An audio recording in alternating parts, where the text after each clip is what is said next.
রাজকীয় শোভাযাত্রায় পুলিশ সপ্তাহ 2016 উপলক্ষে রাজারবাগে আসেন প্রধানমন্ত্রী শেখ হাসিনা। এ সময় তাকে স্বাগত জানান আইজিপি শহীদুল হক। খোলা জিপে করে আইজিপিকে সাথে নিয়ে প্যারেড পরিদর্শন করেন প্রধানমন্ত্রী। এরপরই সম্মিলিত পতাকাবাহী দল প্রধানমন্ত্রীকে রাষ্ট্রীয় সালাম জানান। বীরত্বপূর্ণ অবদানের জন্য পুলিশ সদস্যদের পুরস্কৃত করেন প্রধানমন্ত্রী। প্রধান অতিথির বক্তব্যে প্রধানমন্ত্রী বলেন, পুলিশকে আরও দক্ষ করে তুলতে এরই মধ্যে প্রয়োজনীয় লোকবল নিয়োগ ও প্রশিক্ষণ সহ যানবাহন, অবকাঠামো ও পুলিশের জন্য সুযোগ বৃদ্ধি করা হয়েছে। সন্ত্রাস ও জঙ্গিবাদ দমনে পুলিশের সামর্থ্য বাড়াতে একটি বিশেষ ইউনিট গঠন প্রক্রিয়াধীন আছে বলেও জানান প্রধানমন্ত্রী শেখ হাসিনা।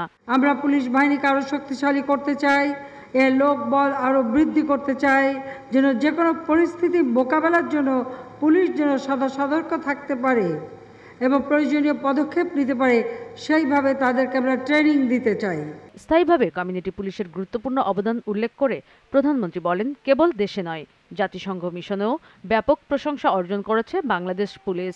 বহুমুখী চ্যালেঞ্জ মোকাবেলা করে পুলিশকে জনগণের সেবক হতে হবে। প্রতিটি পুলিশ সদস্যকে অসহায় ও বিপন্ন মানুষের পাশে বিশ্বস্ত বন্ধুর মতো দাঁড়াতে হবে, যেন মানুষ ভরসা পায়।